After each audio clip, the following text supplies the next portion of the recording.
This is part 4 of the Rent Wars Police Encounters special. This episode, we're going to continue our discussion of how to handle encounters in the home, and we're also going to give a couple of examples, and we're going to discuss furtive movements. In earlier shows, I discussed making phone calls. Now, I think it's very important to put this in context. When the officers are running up to you with guns drawn, it is a bad idea. It seems obvious to me, but it bears repeating and stating over and over again. You don't want to reach for your phone as though you're a quick draw artist at a rodeo and whip out your phone and aim it at them or something ridiculous. Even good officers and honest officers who have no intention of hurting anyone, if they see a movement that looks like they're in danger, they're going to respond as if they're in danger. And it's very important that you do nothing that could be interpreted as a dangerous move. And of course, it's easier said than done, because if you thought it was dangerous, you probably wouldn't do it. And there are different things that can be interpreted as dangerous from different angles. But just be very, very, very aware. For instance, if the officers, I was talking about them being a little odd, say, officer, I'm just reaching for my phone here or something. Or better yet, use your hands-free device if you're in your car. If you're out of your car, say, I need to call my wife or whatever to get that 911 call made. Sometimes they'll say, no, you can't touch your phone. Be very careful with that. These are armed people. One of the most dangerous situations for an officer is a car stop. Now, there are pro officers who are just really good at it, like the highway unit, and they're really casual about it. They do tons and tons of these things, and they're very smooth and suave, and usually alone in their particular unit. They do these car stops totally alone. And they're like old pros. You hardly hear of any problems. Occasionally there are some, but they handle it like pros. Then you have officers who don't do it all the time, and or certainly not as much as the highway unit, and they come up from both sides with guns drawn, fingers on the triggers, shaking like leaves. Obviously, each situation is different, but be aware of furtive movements. People have been shot because they had a candy bar, and the officer says, "Oh, I thought the candy bar was a gun." Whatever it is. Some of that is legit. The officer was afraid, and some of that is, of course, just nonsense that they said after the fact that they made up. But one way or the other, do not give a clean officer a real fear for their safety with a furtive movement. So just take everything we talked about with making 911 calls and keep that in mind at all times. Before we go back to home encounters, I want to let you know that next week's show, the next in the series, will be focused on children. So you as a parent, what do you do when the police ask you for permission to search a child? Well, of course, you know already, never give consent. But you are in situations where you're worried about your child, and you think it sounds reasonable, you don't know what's going on. So that'll be next week. Now, pretext. An officer, in addition to getting warrants, in addition to hot pursuit, and in addition to other bases for entry into your home under the law and under the Constitution, they create pretexts so they can go into the house. So think of this a little bit like how Ocean's 11 would try to get into your house, or con men. They want to come in and case the joint. Now, criminals want to case it for one reason, police want to case it for another. Sometimes the criminals happen to have badges. Whatever is going on, or if it's criminals with badges, they may want to hold you up, think you're a drug dealer, and try to shoot you or something. If they're real police, maybe they're looking for something you have. Maybe you've decided that you heard that marijuana is legal in New York, so you're gonna grow your own. Whatever it is, they're gonna have pretexts to come in. Simple pretext could be, can I use your telephone? So they come into your house, and people don't realize that certain things are illegal. So let's give an example. Knives. They sell these knives all over New York, where it's the legal length, roughly 4 inches, but it swings open when you push it open. It's not a switchblade. It's not any sort of fancy knife, but it swings open. And under the law, it's this very loose definition of gravity blade. Now, depending on which borough you're in, the DAs in a particular borough allow those arrests to stand, and they're felonies, and they can be big felonies for people with prior convictions. So you have a knife that someone brought. It's not even yours. You don't know, whatever it is, and it swings open. If someone comes into your home and scopes it out, and an officer gains access to this thing, this innocuous thing, you don't realize it's dangerous. You don't even know your friend put it there. And you've left them in so they can use your telephone, and they see this thing, they can arrest you for having this. And this is why you never give consent, because you don't know what stupid looking innocent thing that they sell all over the place that you have no idea that most people have no idea is illegal, could cause you trouble. So, can I use your telephone? I'm having car trouble and my flashlight's not working. Your response is, I'm sorry, officer, I can't let you in, but I'll call the number for you. Can I have a glass of water, please? Without opening your door, you said, please wait there. I'll get you a glass of water. These are examples taken straight from Police Encounters by George W. Gordon and David Walker. We received a complaint about noises. Can we come in? Your answer, we weren't making any noises here. Perhaps it was a mistake. Now, of course, if you're blaring music, you're going to end up giving them grounds to do something.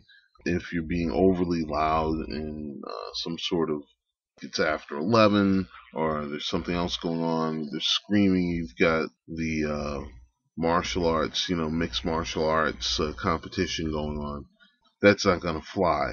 But even if you're in those situations, you still, you don't want them coming in, because you don't know. There could be, if you're having a party, there could be a friend of a friend of a friend, people you don't know. 6 degrees of separation. And these people go, oh, the cops are here, and drop something in your house, like vials of crack. And because it's your house, suddenly you're in possession of it, even though you don't even know it's there. So you have to protect your threshold. You have to protect your rights, because you don't know what could be going on behind you. Make sure that whoever has whatever contraband or something, make sure that their contraband doesn't become your contraband. Okay, can I talk to you in private? There's some questions I need to ask you about one of your neighbors. I can't let you in. I try to mind my business. I don't really know too much about them. We received a call that there was an emergency at this address. I didn't call anyone about an emergency.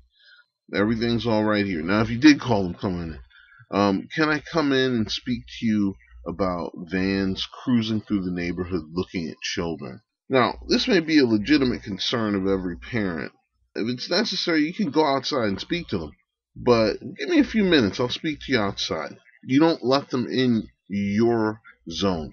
And that's even clean officers, because you don't know, like, if someone left something somewhere, whatever.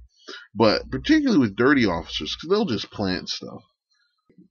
We're looking for a burglar, serial killer, robber. We have reason to believe is in the neighborhood. Can we come in and have a look around? Now that's a good one. They're telling you they're looking for trouble in your house. No, officer, I don't think that's necessary. I haven't heard anything strange or any noises as if anyone broke in. Everything's been quiet here. But if I hear anything, I'll give you a call right away. You maintain control. Now, another thing is you have to be aware that police officers have been allowed by the courts. Remember, I said anything that smacks of corruption or corrosion of rights always comes from the courts. It's not just, it's not like the police are in control of every aspect here. So the courts have allowed them to pose as telephone repairmen, as plumbers, gas company employees checking on a gas leak, meter readers, and electricians. If you're there, you can always call the utility company and check to see if there's anyone sent by them. And you should do that anyway. What if it's not police? I mean, that's like Ocean's 11 or something. What if it's not police? What if it's some fancy burglars? So be careful. And remember, why would they do all of this to come into your home? It's because they can't get a search warrant. So they have to go to extreme measures if they want to get into your home. Or sometimes they want to get into your home as a gateway to get into someone else's home. If they have these weak bases for this, they can't get a warrant. So they have to use all of these tricks to sort of get around the warrant requirements and protections. So why are they targeting you? Why do they want to come into your house in the first place? Why go through all this trouble to get there? You don't know. For all you know, Shifty the drug dealer is their informant and told them there's something going on in your house. And you let him in just because Shifty's around the neighborhood and someone in your household was trying to sell him a bike. But he dropped off a bag of drugs in your house, and he says there's something going on there, but they don't have enough to get a warrant. And the reason he would do that is because this way Shifty gets a get out of jail free card, and he doesn't care if it ruins your life or the lives of the ones you love. You don't know why they're there. Sometimes the police are casing you out because they think you have furniture that's too nice, or you drive a car that's too nice. They don't know that you won the lotto. They just figured, well, that car is too nice. Or they don't realize you won a game show, you went on Price was Right or something. Whatever it is, you need to protect yourself when you're targeted. Sometimes you're not even the primary target. Like I said, they're looking to get through to somebody else. It could be a friend or a family member. And they also might attempt to install listening devices in your home so they can record everything being said by anybody and use it against whoever or to help track them. But they need a warrant to do that in order for it to be usable in court. But that's usable in court. See, generally they can violate the law. Why? Because the worst punishment they get is they can't use it in court. Well, big deal. So they can use illegal methods to find legal methods and lie about it. But that's called fruit of the tainted tree. But what happens is that you don't know why. So your only defense is to protect yourself. As previously stated, unless the police have come to your residence to report an accident or collect donations for the PBA, PAL, or Boys and Girls Club, you have to be alert. A casual inquiry, just some, hey, how you doing, can become an interrogation. Your only defense against the pretext and the consequences of not knowing the actual intent of the police for wanting to come inside your residence is to refuse to grant them entry. Do not consent and do not let them in.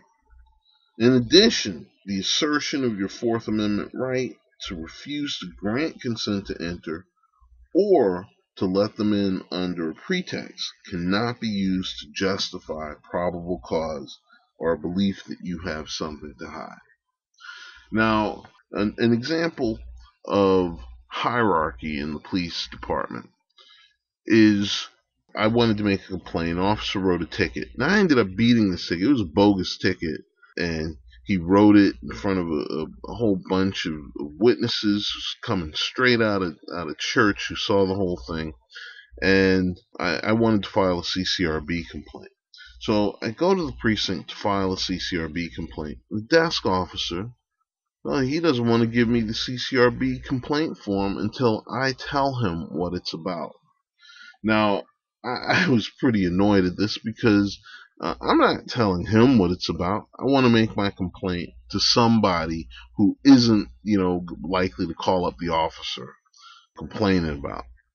So he's refusing to give me the form, and I finally say, look, let me get the name of this commander of this precinct, and I'll let him know that I can't get the CCRB complaint from you. So this keeps going on for a while, and it's a little bit too much after a while. There's all these police around, nobody's paying attention. We're in our own little zone, and this does happen. People are focused on their task. There's even a lieutenant nearby, within line of sight. At a certain point, I'm like, forget this. At the time, I had an ID that's law enforcement related, and in fact, pretty interesting because underneath my office with that ID, and that ID makes it clear, must have been more brass from the NYPD than almost anywhere you believe, outside of One Police Plaza. And it was rather unbelievable that this guy would not give me a CCRB form. Nowadays, you get it right online. But he said, give me the name of your commanding officer. You refuse. So behind me, the door opens up, and in walks this very tall, commanding figure in jeans, very casually dressed. And he sees what's going on. He goes, well, what's going on here? And I say, well, I'm trying to get the name of the commanding officer of this precinct, but it appears to be a state secret. He says, well, I'm the commanding officer of this precinct, and it's no state secret. And you can see on his face just the absolute, dismay. It said, it was like a scrolling message. Here I am trying to make inroads into the community and to build trust between the police of this precinct and the community that they're policing. And this idiot at the front desk is blocking and defeating my efforts. Oh, but that's not where it stopped. Then he finds out that I've got this ID. He takes a look at it, and let me just say, part of my title included the words Deputy Chief Operations. So he goes ballistic, as he knows that there are people of his rank and higher where I'm at. Anyway, you shouldn't have to do all of that. So he goes, Lieutenant, calls over the lieutenant who was visible there the whole time, and pulls him over and says, I want you to help him make a CCRB complaint. And meanwhile, the officer who's giving me all that trouble sort of slinks into a corner somewhere, like a rat. And I say, I want to make my complaint against that first officer who wrote the bogus ticket. Incidentally, the complaint against him was not substantiated. But I want to make a complaint about this guy refusing to give me the CCRB complaint form. That complaint was substantiated by the CCRB because the captain was the witness. So you have to understand that hierarchy plays a role as well. There's a lot of the bad press and bad feelings the police engender are from someone at a lower level. Now, I guess there's not enough time on this episode to discuss what happened next, because this desk officer, obviously, he's at the desk for some reason. That's why they don't have him out on the street. And chances are he doesn't deserve to be out on the street. I mean, if you can get a CCRB complaint while sitting at the front desk of the precinct, all you got to do is greet people. I mean, really, what would you do in the street? But that we'll have to save for next time, for the next episode. Interestingly enough, you do find that this desk officer had resources to try and strike back in a low-level way, but to strike back for actually getting him in trouble while he's sitting at the desk.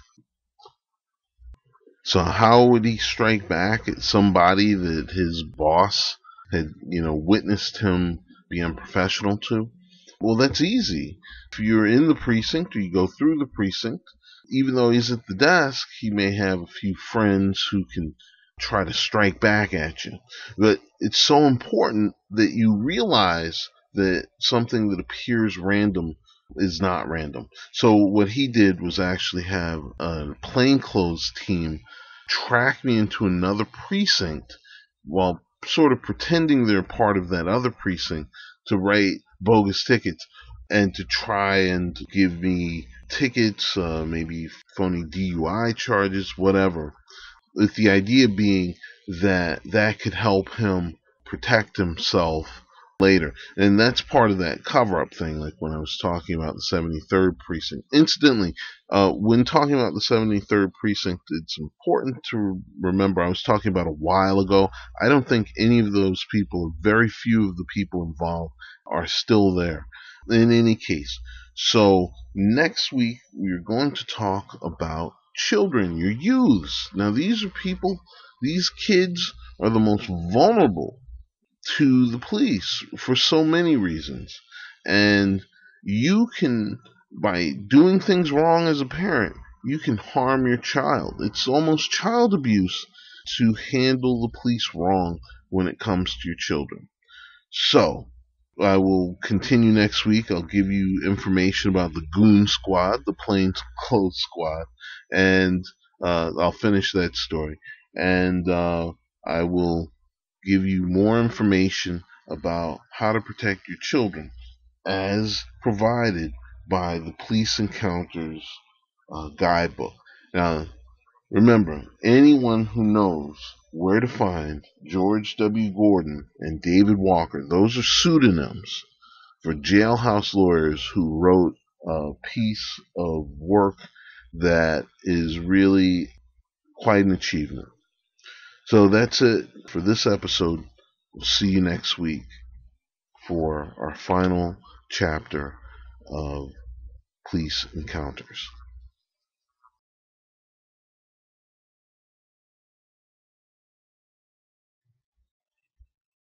Check out Rent Wars episodes online.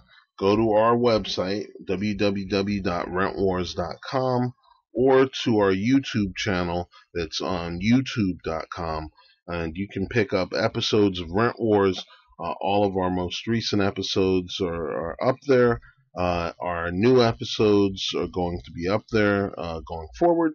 And our old episode library from our past 10 years, that which wasn't destroyed by corrupt federal judges, that is, will be put up there piece by piece as well over time. So check out rentwars.com and see episodes of Rent Wars and share episodes of Rent Wars with your friends who aren't fortunate enough to have cable television.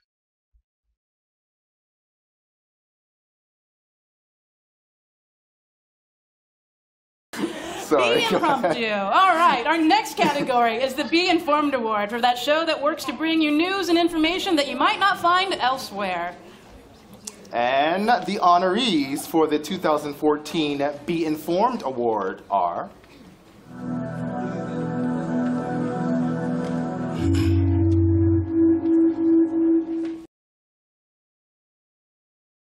All right, the Be Free First Amendment Award is given for work that has advanced or strengthened the notion of free speech in the community. This could be outside work or programs that have pushed the limits of free speech in a way that creates more room for other producers in a very positive way. The First Amendment is the first of our rights. It is the one upon which all of the other rights depend. It protects all of the other rights. The right to believe what we do, to associate with whom we choose, and to share what we think with others. Indeed, this is the very definition of community. In this way, we understand our work to be the most American of duties. It is for this reason that we honor community producers who have worked to exercise that right in a way that promotes speech and dialogue. They broaden our horizons and help us to tolerate and understand one another. Our honorees for the Be Free First Amendment Award are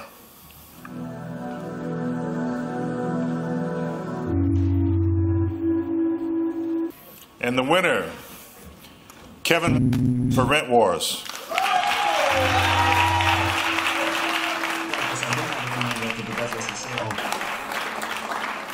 And I want to say this is actually one of my favorite awards, and I really appreciate Kevin coming out. It's fun, you know, that he wears a mask and that he's used an avatar on his program, but it points out something, that it's not always easy to exercise your free speech, and it's not always without a risk. So we appreciate all that everybody does, and we appreciate Kevin's show too.